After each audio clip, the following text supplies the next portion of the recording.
ายทหารของเฮาสู้ๆเนาะที่ว่ากำลังรบกำลังระหว่างชายแดนทุกคนสาวเก็บแก้วเป็นกำลังใจให้เด้อกับเสียงม่วนพิณๆตัวนี้นั่นเองทุกคนเอาแล้วเนาะทุกคนเนาะหลายๆคนก็อาจจะเห็นอาจจะฮู้ข่าวแล้วเนาะทุกคนที่ว่าระหว่างชายแดนของเฮาเนาะทุกคนที่ว่ากำลังมีการปะทะกันอย่างหนักหน่วงเนาะทุกคนซึ่งสาวเก็บแก้วก็ได้ติดตามข่าวมาตลอดทุกคนเนาะขอเป็นกำลังใจสาวเก็บแก้วขอเป็นกำลังใจเนาะแล้วก็ให้ทุกคนแบบสู้ๆเนาะทุกคนระวังเนาะลาวเนาะก็สู้ๆแล้วก็ฝั่งไทยเฮาก็สู้ๆไปนำกันเนาะทุกคนเนาะเหตุการณ์ตัวนี้ขอให้ผ่านไปไวด้วยดีเนาะทุกคนเนาะเอาแล้วเนาะทุกคนเนาะมื้อนี้ก็เพื่อแบบมีความเครียดแล้วก็ให้มีคลิปคลายเครียดนะทุกคนสาวเก็บแก้วจะพาทุกคนไปรับชมคลิปตัวนี้เลยทุกคนเนาะที่ว่ามา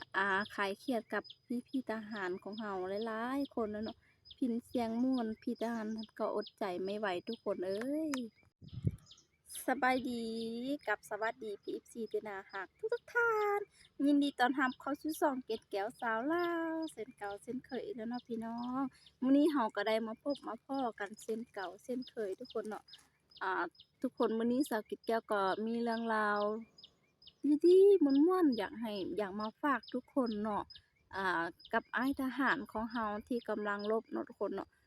แล้วกำลังรบที่ว่าขอเป็นกำลังใจเสียงกำลังใจอีกเสียงหนึ่งทุกคนเนาะที่ว่าเพิ่นขอให้วิกฤตนี้ผ่านไปด้วยดีเนาะทุกคนพี่น้องฝั่งไทยฝั่งลาวของเฮาสู้ๆเด้อสาวเกร็ดแก้วเป็นกำลังใจให้อีกเสียงหนึ่งเด้อทุกคนเนาะทุกคนเอาแล้วเนาะวันนี้เราจะไปรับชมคลิปตัวนี้พร้อมๆกันทุกคนอ้ายทหารของเฮาฟังเสียงพิณแล้วจนอดใจบ่ได้ทุกคนต้องได้ลุกเต้นดองแดงนั่นเองทุกคนเนาะทุกคนก่อนสิไปรับชมสาวเกร็ดแก้วก็ต้องขออนุญาตจากเจ้าของคลิปแล้วก็เจ้าของต้นฉบับเนาะเพื่อว่าสาวเกร็ดแก้วจะเอาคลิปนี้ไปเผยแพร่และไปรีแอคชั่นนั่นเองทุกคนเอาแล้วเนาะทุกคนเดี๋ยวเราไปรับชมคลิปตัวนี้ไปพร้อมๆกันเนาะว่าอ้ายทหารเราจะมีเสียงม่วนกับเสียงพิณกันจั่งใดทุกคนเดี๋ยวเราไปรับชมพร้อมกันเลย Let's go โอ้ม่วนสุดยอดเลยพี่น้องเป็นการอ้ายทหารของเราเต้นเสียงพิณเนาะทุกคนเนาะคือแบบม่วนแฮงทุกคนอดใจบ่ไหวแล้วเพิ่นแล้วก็เต้นเลยทุกคนเนาะโอ้ยเอวอ่อนแฮงพี่น้องเอวอ่อนแดงทุกคนแบบไปนำเขาแล้วทุกคน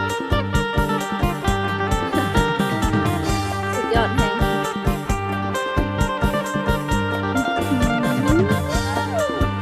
แอวเป็นแอวเลยเนาะ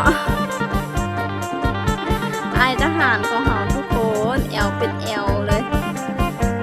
โอ้โหแอวอ่อนคักขนาดเนาะ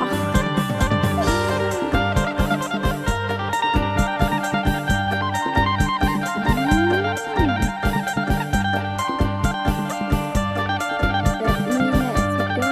ด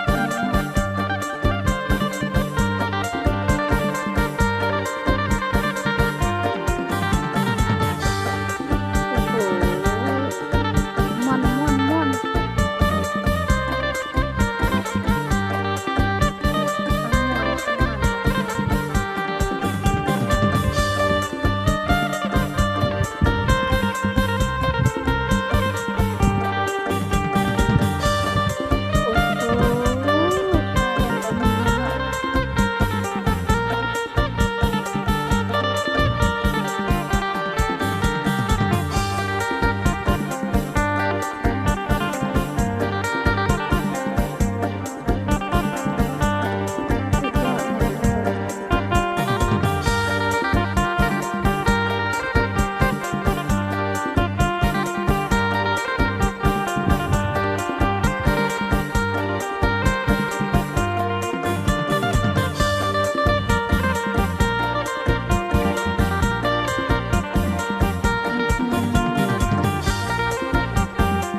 ท่านผู้ชมเลยเนาะแอวเป็นแอวคักขันมากแล้วทุกคนเบิ่งที่ว่า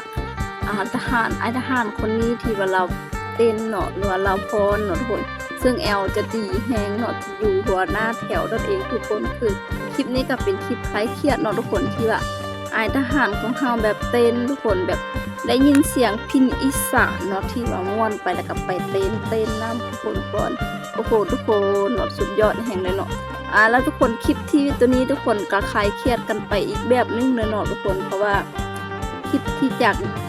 ระหว่างชายแดนของเฮาก็น่าเศร้าแล้วทุกคนมันชาวเกตแก้วก็เอาคลิปตัวนี้มาฝากนั่นเองเด้อทุกคนเนาะเพื่อให้คลายเครียดนั่นเองนะจ๊ะทุกคน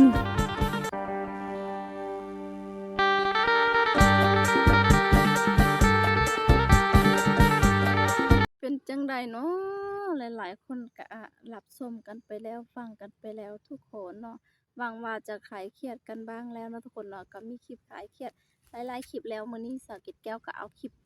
ที่ว่าคลายเครียดมาฝากมาตอน PFC ทุกคนของเฮาเนาะฟังไทยแล้วก็ฟังลาวนั่นเองทุกคนเนาะมื้อนี้ก็สาวเกตแก้วก็เอาคลิปตัวนี้มาตอนทุกคนเนาะแล้วก็ขอเป็นกำลังใจกับสายแดนของเฮาที่ว่ามีการปะทะกันนั่นเองทุกคนสู้ๆไปนำกันเนาะทุกคนเนาะทุกคนเนาะสำหรับคลิปนี้ก็ขอบใจจากเจ้าของต้นฉบับที่ว่าให้มีคลิปอ้ายทหารของเฮาเนาะเป็นกำลังใจสู้ๆให้อีกแบบนึงทุกคนที่ว่าคลิปสู้ๆแล้วก็คลิปคลายเครียดนั่นเองทุกคนสำหรับมื้อนี้สาวเกตแก้วจะก็ได้ขอลาไปก่อนเด้อทุกคนเนาะไว้เจอกันคลิปหน้าทุกคนแล้วก็ฝากกดไลค์เป็นกำลังใจให้สาวเกตแก้วในเด้อทุกคนเนาะแล้วก็สำหรับ PFC คนใดอยากให้สาวแก้วเฮ็ดคลิปหยังก็บอกใต้คอมเมนต์ของสาวเกตแก้วได้เลยทุกคนเนาะคลิปนี้ทุกคนเฮาก็จะได้ขอลาเพียงเท่านี้เด้อไว้เจอกันคลิปหน้าบ๊ายบาย